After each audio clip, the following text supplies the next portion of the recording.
Je, umejikuta ukiuliza nitapona vipi ikiwa moyo wangu umebeba maumivu ya zamani na siwezi kusamehe?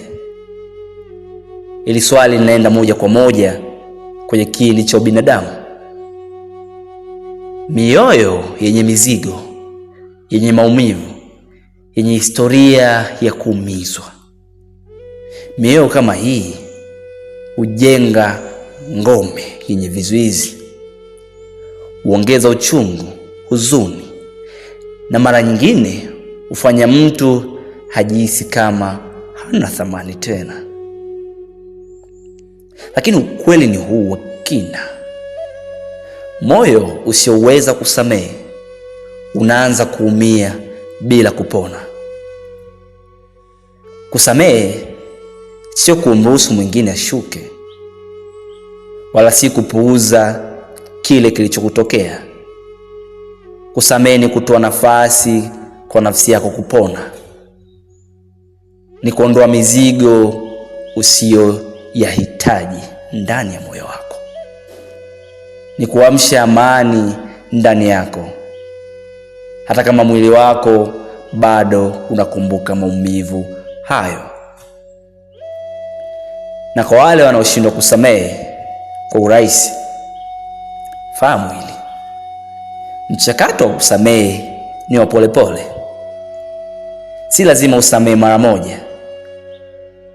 Ni sawa kutaka muda, ni sawa kuona hofu, lakini kila hatua, hata ndogo, ni ushindi.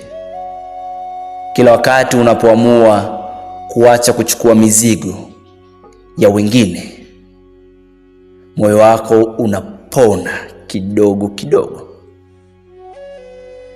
Kuna mwanamama mmoja anaitwa Oprah Winfrey, aliyezaliwa huko Mississippi, Marekani.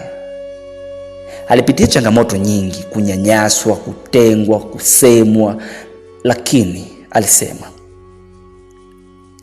nitabadilisha maumivu yangu kuwa hekima ya kweli.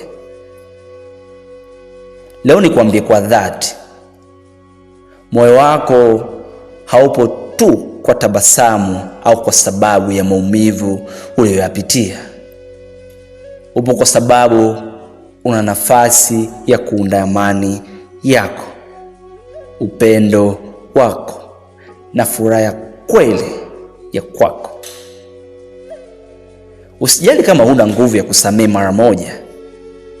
Msingi wa kweli ni kuanza hata kama uwezi. Huo ndio ujasiri.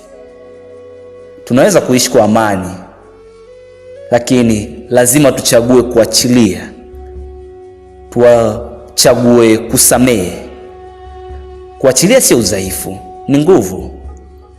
Ni njia ya kuponya mioyo yenye mizigo na kuunda maisha yenye furaha na heshima ya kweli. Sio uoga wala uchungu. Hapana. Kusamehe kunafungua mwanga wa mafanikio ya mbele. Na leo chukua hatua ndogo. Pumzika, tambua maumivu, na acha maumivu hayo kidogo kidogo. Siku utakapoamua kusamehe,